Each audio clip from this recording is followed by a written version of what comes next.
Hai Telusa, apa kabar semuanya? Dan langsung aja, ini dia Poco X6 5G, smartphone terbaru dari Poco Indonesia yang harganya nggak sampai 4 juta, tapi punya spek yang biasa kita temuin di smartphone all-rounder di range harga 5-6 juta.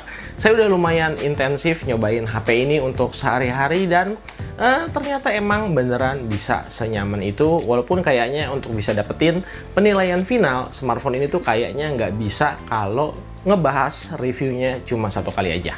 Nah, kira-kira apa aja alasannya dan kenapa bisa begitu? Langsung aja sama-sama kita gas videonya.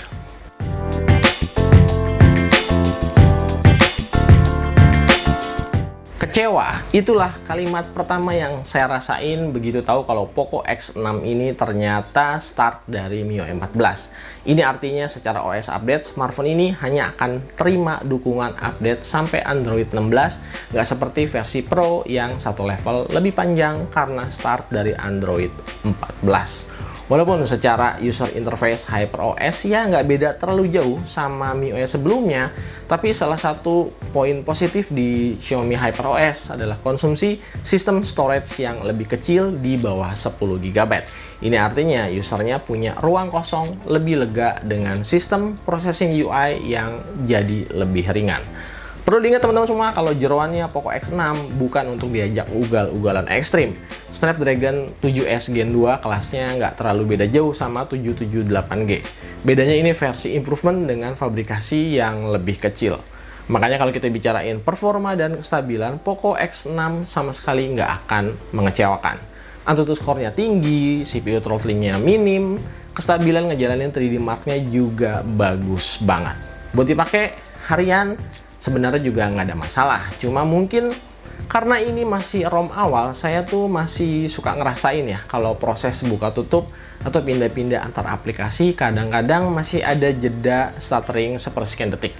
Apalagi UFS yang dipakai masih 2.2, jadi nggak akan bisa sama dengan UFS versi 3.1 apalagi 4.0.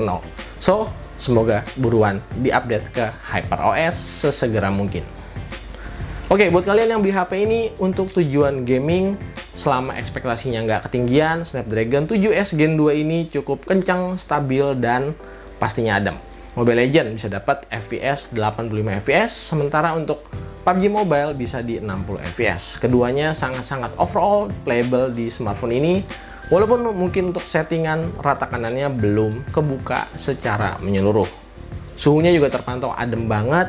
Di tes main kurang lebih 20 menitan, suhu tertingginya nggak pernah lewat dari 40 derajat Celcius. Chipset ini bakalan kerja lebih berat kalau dipaksa main Genshin Impact. Settingan grafis slow selama 20 menit, rata-rata FPS-nya ada di 48 FPS. 5 menit pertama dia tuh lancar banget, terus nanti bakal pelan-pelan turun di 45 FPS. Kerja berat di game ini juga bisa dilihat dari kenaikan suhu.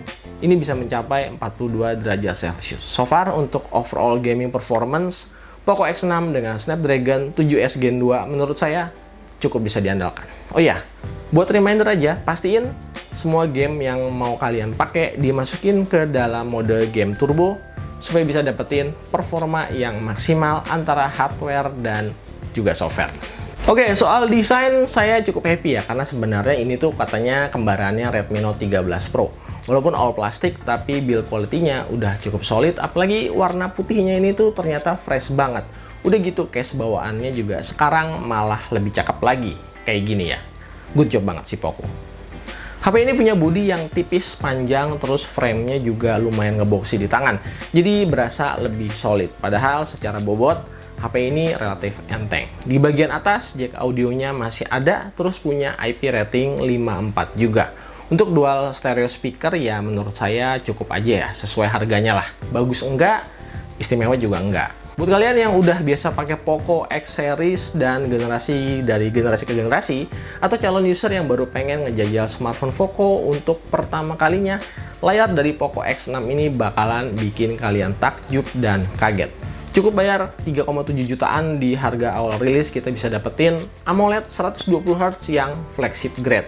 Resolusi layarnya tuh tajam, kerapatan pixel, brightness peak-nya juga tinggi. Terus yang paling penting, bezelnya tipis, simetris, kiri, kanan, atas, dan bawah. Fingerprint scannernya juga udah ada di dalam layar dan proteksinya udah pakai Gorilla Glass Victus. Jadi upgrade kali ini saya setuju kalau sangat memuaskan. Cuma sayang, layarnya masih punya catatan. Always on display-nya cuma bisa 10 detik dan yang kedua, entah kenapa ya, kodek video HDR di YouTube tuh saya coba setel, dia tuh nggak kedetek. Padahal kalau dari spek harusnya sih udah support ya. Semoga aja bisa segera di fixing di update software berikutnya. Salah satu hal yang potensial banget di HP ini adalah kamera dan kamera. Dia punya setup yang sama kayak di versi Pro, tapi punya kelebihan lewat teknologi in-sensor and lossless zoom. Dengan fitur ini, hasil jepretan kamera utamanya bisa tetap tajam dan tetap detail walaupun menggunakan 2 kali digital zoom. Apalagi sistem stabilizernya juga udah proper banget karena pakai dual stabilizer OIS dan juga ACE. Langsung aja kita bedah tipis-tipis hasil kameranya, dan so far saya cukup puas sama kameranya. Tentu dengan beberapa catatan. Pertama, karakternya tuh masih ngandelin processing warna yang vibrant dan kontras. Bisa dilihat di foto naga berikut ini ya. Detail dari guratan-guratan sisik naga dan tekstur tulisan reklame di dinding mallnya semuanya bisa kelihatan dengan jelas banget. Bagian awan, langit biru yang ada di atas, HDR-nya emang bisa ter-highlight dengan baik. Tapi kalau diperhatiin area gelap terang di bawah pohon, shadow-nya jelas kurang angkat. Makanya di bagian tersebut tuh jadi gelap banget ya. Sama persis situasinya kayak di foto yang satu ini. Ngomongin soal detail, bangunan, jendela, kaca, sampai ke langit dan awan, semuanya emang terekspos dengan sangat baik. Tapi sekali lagi, kalau kita turun di area sekitaran daun dan pohon, di sana bisa kelihatan bagian shadow-nya emang kurang ngangkat. Buat foto dengan objek benda yang sifatnya close up, menurut saya kameranya udah oke banget di harga segini. Hasil kameranya tajam dan warnanya emang jadi nggak natural karena sedikit diboost supaya kelihatan vivid, lebih kontras, dan lebih sosmed ready dari warna sebenarnya. Teknologi in-sensor zoom di kameranya Poco X6 beneran bukan gimmick ya. Soalnya saya udah buktiin sendiri, kira-kira ya hasilnya kayak gini. Semua foto-foto diambil pakai metode 2 kali digital zoom di kamera utama, hasilnya sama sekali nggak mengalami penurunan kualitas seperti kamera smartphone lain yang cuma ngandelin 2 kali digital zoom konvensional. Kalau terpaksa harus diperluin zoom sampai 5 kali, hasilnya juga sebenarnya masih cukup proper untuk sekedar postingan sosial media. Buat yang tanya untuk fotografi objek manusia, yang jadi poin plus di sini, komposisi warna dan skin tone-nya Poco X6 ini relatif cukup alami dan nggak terlalu bikin fotonya jadi genjreng banget.